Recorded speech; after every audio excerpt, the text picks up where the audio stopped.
बिटिआरनि मावफुं सोद्रोमा रनजित बसुमतारिया गावनि बियाबाव प्राइमारि आरो Vcdcखौ लानानै गोनांथार सावरायनाय हाबाफारि लायो।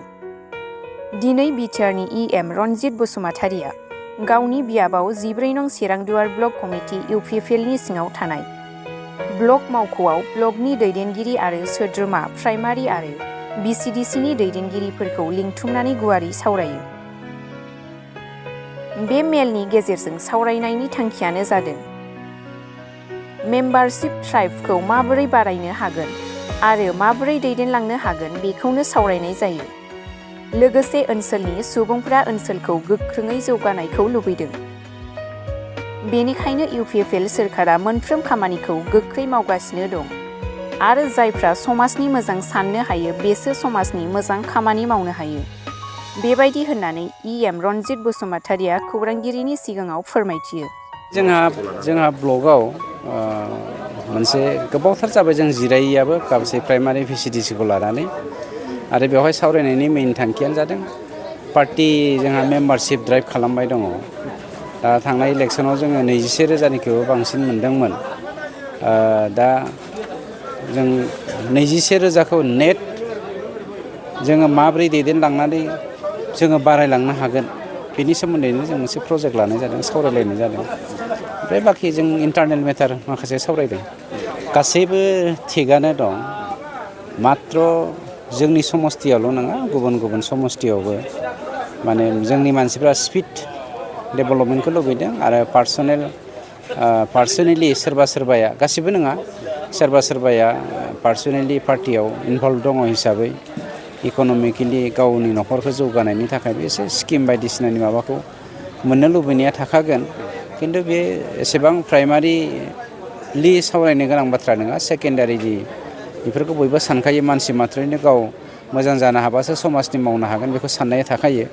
खिन्थु गभर्नमेन्टआ बे 2.5 बोसोराव जाखिनि मावनांगौ बेखौ मावखादों।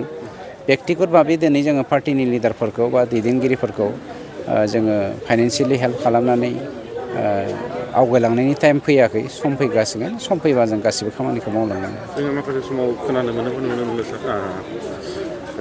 थांनाय बिसायख'थिनि समावहाय माखासे खोथा होनायफोरखौ लानानै पाब्लिकफोरा बायदिसिना नोंथांनि हेंथायै माखासे खोथाफोर बाथ्रा बेनि सायाव सारा मा बुङो? ओरैनोथ' मोन्थाय गैयि मानसिनोथ' हा होआ आरो हाखौ बिपिएफआ 34%, बिपिएफनि टाइमाव 34% मानसियाल' बर'फ्रा हा दङमोन। 66 मानसियानो हा गैया। दिनै बे 66%खौबो माब्रै हानि बिगोमा जानो हागोन बेनि थाखायनो जों खामानि मावगासिनो दङ। जायनि जाहोनाव जोङो लेन्ड मेलाखौ बानायदों। लेन्ड मेलायाथ' सोरबा लिडारनि थाखाय बानायाखै, सोरबा बेक्तिनि थाखाय बानायाखै, गावबा गाव बयबो आवगायबोनांगोन।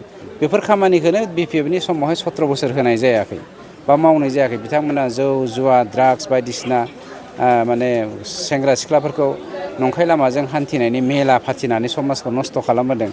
दा बेखौ लुखांफिननाया गोरलै खोथा नङा।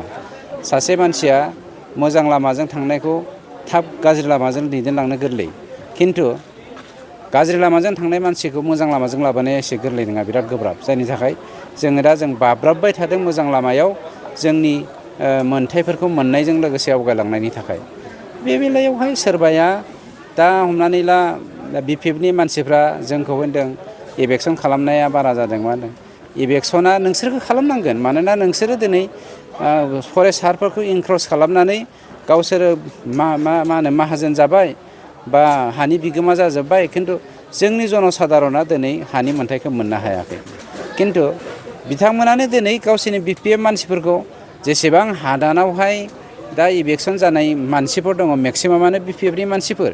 बिथांमोना हा थाखानानैनो हाग्रायावहाय जोंनि गभर्नमेन्टखौ माने स्टेबोलनिफ्राय माने मा होनो बोख्लायनायनि थांखिजों बिथांमोना माने एसे मानसिफोरनि गेजेराव गाज्रि आबहावा सोरजिनायनि थांखिजों बिथांमोना हाग्रा दानदों, माबा माबि खालामदों, जायखौ जोङो प्रटेकसन होनो गोनां जादों।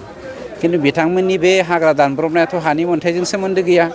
बिथांमोना गभर्नमेन्टजों चेलेन्ज खालामनायजों लोगोसे जोंनि इनभाइरनमेन्टखौ नस्थ' खालामनाय, जोंनि पलिटिकेल इनभाइरनमेन्टजों लोगोसे नेचारेल इनभाइरनमेन्टजों लोगोसे समाज बेबस्थाजों लोगोसे गासैखौबो नस्थ' खालामनायनि थांखिजों बिथांमोना बे खामानिखौ मावबोदों।